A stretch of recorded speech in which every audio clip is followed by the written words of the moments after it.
গন্ডাছড়া মহকুমার ডুম্বুর জলাশয় সংলগ্ন সদানন্দপাড়া এলাকায় মানবিক সহায়তার হাত বাড়িয়ে দিল বিশালগড় আনন্দ মার্গ স্কুল। জুম চাষ ও দিন মজুরি সামান্য আয়ে কোনো মতে টিকে থাকা এই পরিবার দীর্ঘদিন ধরে বিপিএল কার্ডের জন্য আবেদন করেও বঞ্চিত। সরকারি সুবিধা না মেলায় রেশন থেকে শুরু করে সামাজিক সুরক্ষার সব সুযোগই তাদের কাছে অধরা। সম্প্রতি এক ঝড়ে ভেঙে পড়ে তাদের বসত ঘরের একাংশ, ফলে চরম ঝুঁকির মধ্যে বসবাস করতে বাধ্য হচ্ছেন পরিবারটি। সংবাদ মাধ্যমে প্রকাশিত হয়েছিল জুম চাষে গজেন্দ্র রিয়াংয়ের দুর্দশার করুণ চিত্র।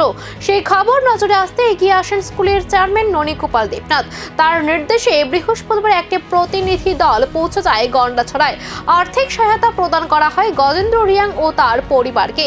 সরকারি সাহায্য ও স্থায়ী নিরাপত্তার আশ্বাস দিয়ে গুনছে এই পরিবার। নমস্কার, আমরা বিশালগড় আনন্দমার্গ স্কুলের মাননীয় চেয়ারম্যান শ্রী ননীগোপাল দেবনাথ মহোদয়ের প্রতিনিধি হিসেবে আমরা এখানে গন্ডাছড়ায় এসেছি।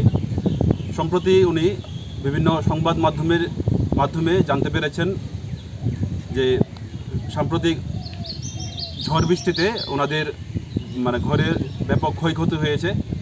এই ব্যাপারে জানতে পেরে উনি ওনার মানবিক দায়বদ্ধতা থেকে ওনার পরিবারের পাশে থাকার উদ্যোগ নিয়েছেন এবং ওনার ব্যক্তিগত পক্ষ থেকে আমাদের মাধ্যমে আর্থিক সহযোগিতা পাঠিয়েছেন।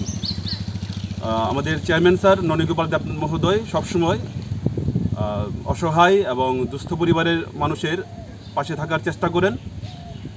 আজকের এই সহযোগিতা এই মানবিক উদ্যোগের একটা ছোট্ট অংশ। আমরা আশা করি আমাদের এই সহযোগিতা ওনাদের কিছুটা হলেও উপকারে আসবে।